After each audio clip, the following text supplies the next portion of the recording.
Now let's get to know some useful and popular font properties.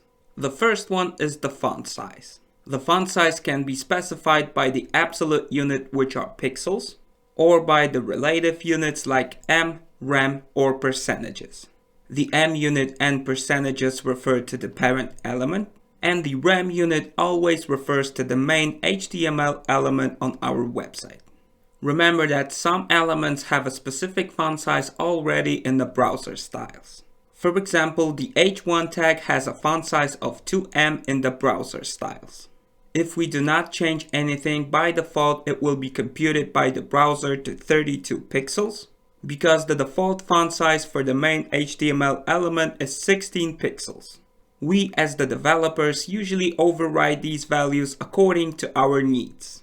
As you can see on this example. Here the default browser styles have been overwritten with our styles, so the browser styles are no longer taken into account and are crossed out. There are many schools, habits, and methods for determining the size of the font. Some people prefer the relative units, and some prefer pixels and their modifications using media queries, which we will be talking about in this course as well. This is one of the most interesting solutions that I recommend. This is easy to use later when it comes to responsiveness, and I use it a lot. I set the absolute value of the main HTML element to 10 pixels, and then I refer to it in other elements using the rem unit, because 10 pixels is easy to multiply and divide later. Remember that the font size is inherited, so all properties, if they don't have their own CSS rule assigned, will inherit it. But remember that some elements already have a specific font size in the browser styles, such as H1 tag for example. Then the font size will not be inherited if the element has assigned its font size precisely. Here is an example of overriding the font size property. The p tag would inherit 10 pixels from the HTML element, but it has its own value assigned, so the previous one is no longer taken into account. Here is an example of using inheritance and a reference to the main HTML element. We set the font size of the HTML tag to 10 pixels and refer to that value using the relative rem unit. Another thing is the color of the font. We specify it using the color property, and as a value we can type a keyword with the name of a specific color, an RGB function, or a hexadecimal number. The color property is not just for the color of the font. It also defines the default border color of a specific element. Therefore, this value is called color and not font color. Also note that the color property is inherited. If we specify the color property for the body element, all the elements inside will inherit it unless they are given a different value precisely. Another property is the font style. The default value for this property is normal. We can change it, for example, to italic, then our text will be italic. The font style property is inherited, so if we set it to italic for the main element of our website, all the elements on our website will be italic, unless we assign them a different value. The font weight property relates to the thickness of the font. As a value, we can enter the keywords like light, normal, bold, or a numerical value from 100 to 900, where each next 100 is thicker than the previous one. The default value for this property is normal for most elements. However, some elements are by default bold by the browser styles, such as the headings, strong tags, and B tags. The system fonts usually have only two values, normal and bold. We can write them with the keywords or the numeric values. 400 is normal, 700 is bold. With the imported fonts, we can define font weight more precisely with the keywords like light, lighter, bolder, or with the numerical values from 100 to 900. Another property is letter spacing, useful for arranging the text, for example in the buttons. This property is responsible for determining the space between the letters in the words. The word spacing property, responsible for creating spaces between the words, is used much less frequently. The default value for this property is normal. we can do many things with the text decoration property, but we usually use it to underline our text. In that case, we need to use the underline value for this property. If we want to cross out our text, for example, we must use line through as the value. The default value for this property for most items is none.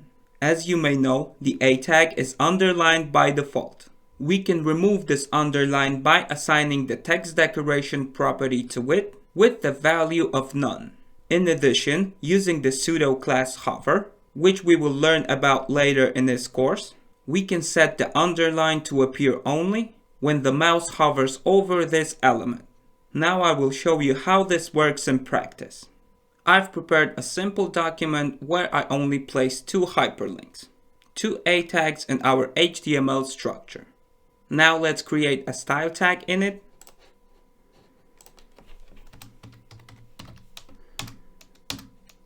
Let's create a rule for all our A tags. This way, this rule will be assigned to all the A tags which could be found on our website. Let's set the font size for our A tags. Let it be 50 pixels. Let's save it. We can see the difference already on our monitor. Now let's only refer to the second one. As you can see, I placed the classes to our A tags. The first one has the class of first, and the second has the class of second. Now I can simply refer to it in our CSS only to the first one or only to the second one. Let's refer to the second one. And as you can see, the A tag by default has this text decoration of underline. So let's change it for the second hyperlink. We want to use the text decoration property and set its value to none. Let's save the file. We can see the difference in our browser. Just to be clear, let's set our selector that is the A tag with the class of second. And now I want to refer to its pseudo class, which will be hover. Now what I want to do is to place the selector of A tag with the class of second. Now we have to use the colon like this and type the name of our pseudo class, which is hover. Exactly like this. Now we can open our rule. What's important?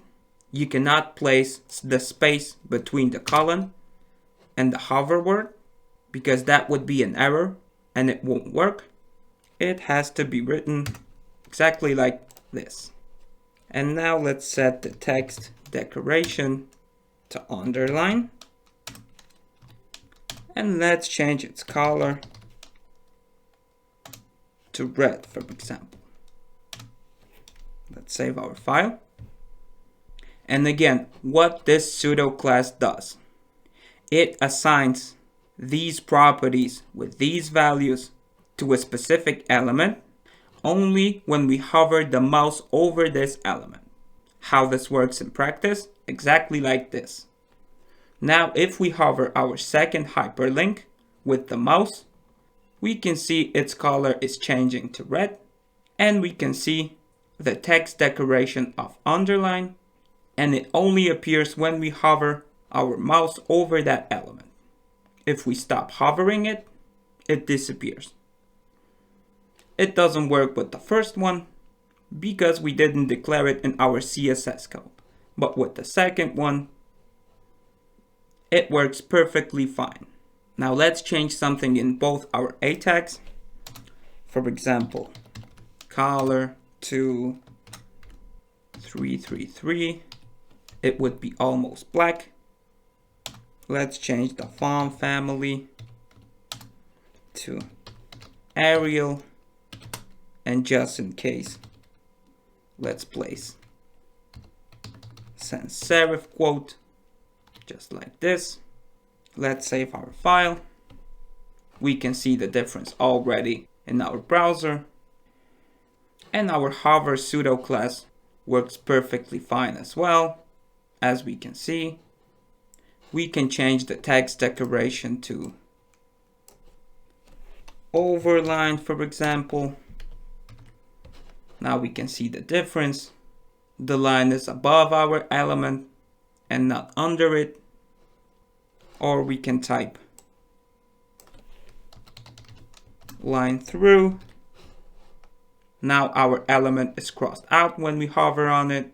We can as well change its font weight to bold. Let's change this text decoration to underline as it was. Now let's see what's happening. We can see that our font is getting bold when we hover on our element. Instead of the bold keyword, we can use the numeric value of 700. It would be the same, as you can see. Now if we place 400, it should be normal as it was, just like this. We can also use the letter spacing property with the value of 5 pixels, for example. Now let's see the effect. You can see the space between the letters is now bigger, much bigger. We can even use 10 pixels if we want. We can play with it.